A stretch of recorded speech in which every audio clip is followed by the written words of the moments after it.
Olá, eu sou Célia Alves de Araçatuba. Eu vou para a leitura do livro Entre o Mal e o Bem, de Célia Teresa Guerque Alves, capítulo 19. Então vamos lá. No 18º eu parei em que eu chegava na segunda-feira seguinte, no final de semana, e fui a um lugar onde eu pudesse cumprir a promessa feita naquela cidade do interior, perto de São Paulo.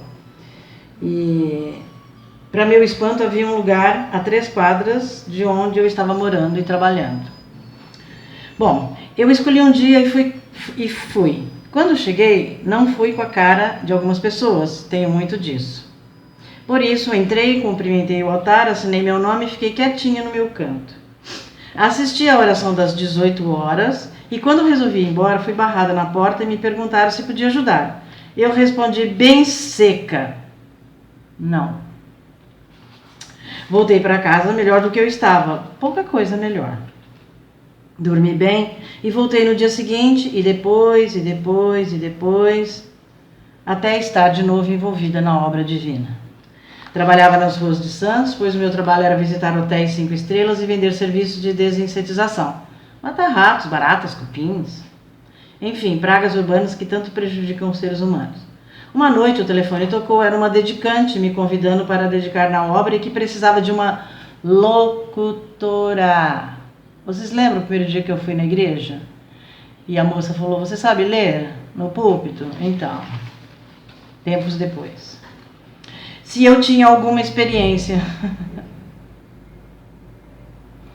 Quando eu disse por alto que havia se passado comigo em São Paulo na Bela Vista, ela ficou muda e marcamos de nos ver no dia seguinte e finalmente retornei com força e vontade para cumprir o que eu prometi. Assim, com os milagres, passei a incomodar as pessoas, como acontece comigo em todos os lugares que frequento. Para não ficar pior, resolvi dedicar no Jorei. Então eu ia na hora do meu almoço, então eu não almoçava e ficava na hora do almoço quietinha aguardando as pessoas. Então, muitas novidades, consegui faturar alguns trocados e voltei a fazer gratidão monetária, que é muito importante na obra divina messiânica.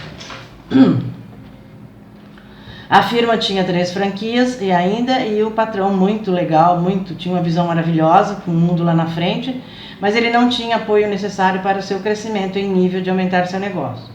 Foi aí que lembrei de fazer gratidão para o pai dele, que já havia falecido, claro. Poder ser ajudado através do mundo espiritual, afinal eu estava progredindo na filosofia.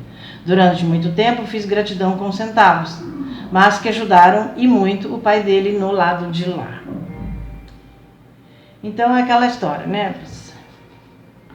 Passei mais um aniversário dentro da igreja e neste dia 21 de março cairia no dia do culto mensal. Eu então fui incumbida de fazer o bolo para ir ao altar.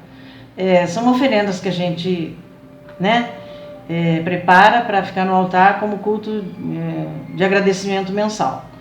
E aí, nessa época, eles serviam bolo. Então tinha tem uma peça que vai para o altar e tinha que caber dentro daquela peça um bolo para o meu... Olha, gente, cada desafio. Aí eu chorei a noite inteira de alegria, porque, gente, fazer um bolo de aniversário, no dia do seu aniversário, e colocar no altar para Deus, e Meixo Sama, e antepassado, gente, não tem preço. Bom, comprei assadeiras na medida certa, fiz com o maior carinho e com recheio, claro, de leite condensado, aquele... Ficou tão gostoso que não sobrou nada. Bom, também ele é pequenininho, né, gente? Passei a crescer na obra divina, fazia locuções em dias de cultos, era chamada para locuções fora do meu ambiente, fiz palestras sobre a filosofia, com autorização, claro, do dirigente, ninguém faz nada à toa. Na Universidade de Santos para estudantes, gente, foi eu amei. Era para falar só sobre a filosofia de salvação, ler e acabar e ir embora. Mas olha, eles foram perguntando e eu respondendo, que nós acabamos ultrapassando o nosso horário, porque o próximo palestrante havia ligado que não apareceria. Então eu passei a me vestir bem, viajava para o Rio de 6 em 6 meses, e cada vez que ia lá tínhamos mais umas 3 franquias vendidas.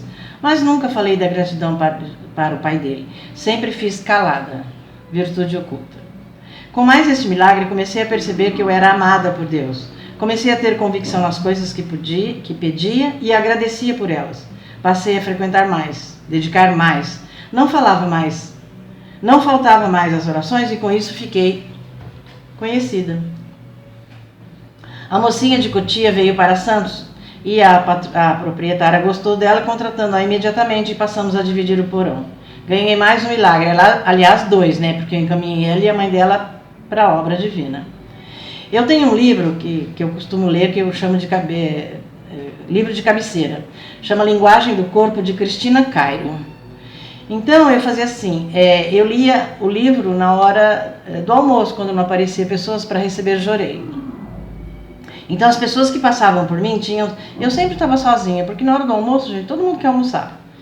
E eu gosto muito de não fazer horário de almoço quando trabalho, porque depois que eu acabo de almoçar dá uma preguiça, dá vontade de deitar, então eu prefiro passar o dia inteiro, ir direto, né? E quando eu chego em casa, assim, muito maravilhosa, pronto, enfim.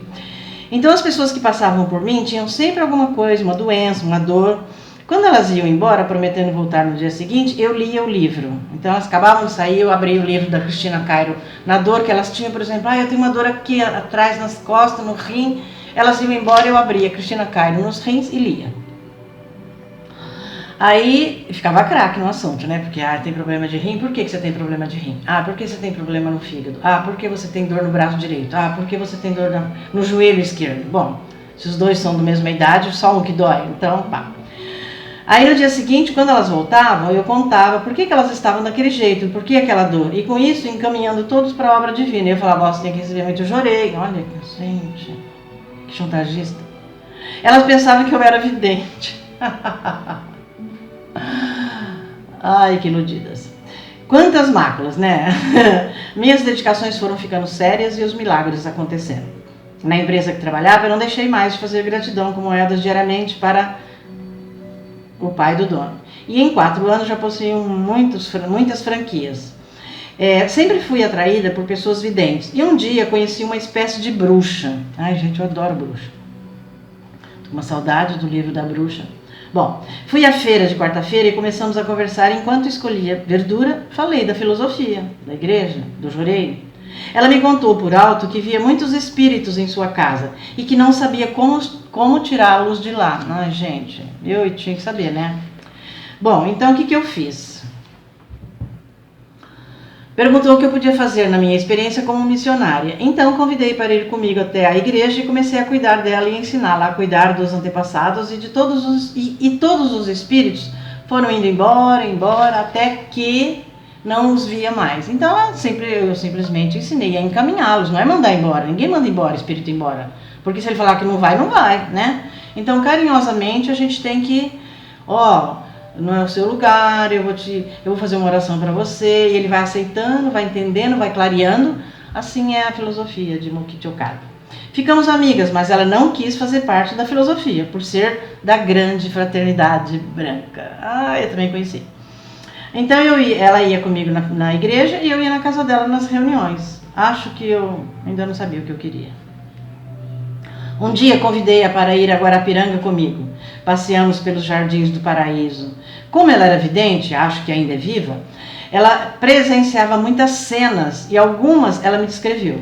Estávamos sentadas em um banco, embaixo de uma árvore, e de repente ela me perguntou se eu conhecia um homem mais ou menos alto, cabelos pretos, penteados para trás e que estava bem perto de mim. Eu respondi, não me lembro. Pensei um pouco, foi então que eu lembrei.